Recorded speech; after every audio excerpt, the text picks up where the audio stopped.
श्रीराम जय जय राम। श्रीराम जय जय राम। श्रीराम जय जय राम। श्री ब्रह्मचैतन्य महाराज गोंदवलेकर यांचं 22 मे रोजीचं एक छानसं प्रवचन आपण ऐकणार आहोत की ज्यामध्ये श्री महाराज म्हणतात की गुरुवर अत्यंत श्रद्धा ठेवावी। काय म्हणतात बघूया। महाराज म्हणतात की कुस्त्या खेळून झगडून शरीरबळ वाढते, अवघड उदाहरणे सोडवून बुद्धिबळ वाढते, तसेच आलेल्या परिस्थितीला तोंड देऊन समाधानाने राहण्याने आत्मिक बळ वाढते। आत्मिक बळ वाढणे म्हणजे देहबुद्धी कमी होणे आणि ते करण्याकरिताच परमेश्वर संकटे धाडतो, पण तुम्ही त्यांना भीता याला काय म्हणावे। अशा परिस्थितीत संकटे परत घेणे म्हणजे तुमचे अनहित करणे, त्याला तुमचे हित कशात आहे ते उत्तम कळते। त्यामुळे संकटांना घाबरू नका असे श्री महाराज सांगतात। भोग समाधानाने भोगण्यात पुरुषार्थ आहे। दुखणे आले असता औषध घ्यावे, पण औषधामध्ये गुण तरी परमात्म्यानेच ठेवला ना। औषधाने तरी गुण हमखास येतोच असे थोडेच आहे, एकाला येतो एकाला नाही। ज्याचे ज्यामध्ये हित होणे असेल तसे तो परमात्मा करतो, हे कायम लक्षात ठेवावे। तुम्ही एकच करावे, परमात्म्याला शरण जाऊन हा भोग भोगण्याची मला ताकद दे, माझं समाधान भंगू देऊ नकोस आणि तुझे सतत स्मरण व्हावे असे मागावे।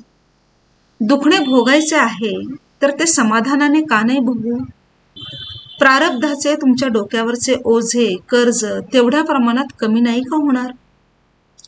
दुखणे आले असता त्याची उपेक्षाच करावी, म्हणजे आपोआप ते कमी होईल। मी म्हणजे अमुक एक अशी आपल्या अस्तित्वाविषयी जशी खात्री असते, तशी देव आहे अशी खात्री पाहिजे। आपले सद्गुरू देवच आहेत अशी आपली खात्री झाली म्हणजे आपल्या सद्गुरूंच्या ठिकाणी भाव आहे असे म्हणता येईल। माझी सेवा तुम्ही जी करता ती तुम्ही आपल्या देहबुद्धीची केली, तुम्हाला जे पसंत तसे तुम्ही केले।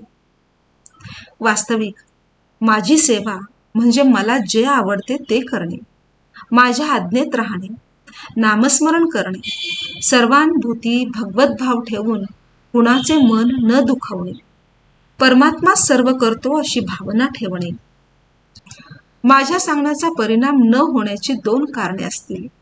एक कारण असे की तुमच्या मनामध्ये परिवर्तन घडवून आणण्याची शक्तीच माझ्यामध्ये नसेल, किंवा दुसरे कारण असे की तुम्ही अभ्यास करीत नसाल। पण परमार्थामध्ये एकदम फरक होणे बरे नव्हे। समजा एखाद्याला आज 105 डिग्री ताप आहे आणि उद्या तो एकदम 95 डिग्री झाला तर ते बरे नाही। तसेच मनुष्य आज रागीट आणि उद्या एकदम शांत झाला तर तेही बरे नव्हे। आपल्यामध्ये हळूहळू परिवर्तन व्हावे आणि ते विवेकाने घडवून आणावे। भजन पूजन नामस्मरण इत्यादी आपण जे करतो ते आपल्या मनापर्यंत पोहोचले पाहिजे, तरच त्याचा योग्य परिणाम लवकर दिसून येईल। श्रीराम जय जय राम। श्रीराम जय जय राम। श्रीराम जय जय राम। श्रोते हो, जीवन चैतन्य या आपल्या चॅनलवरती आपण अध्यात्माविषयीचा कॉन्टेंट क्रिएट करत असतो, अपलोड करत असतो।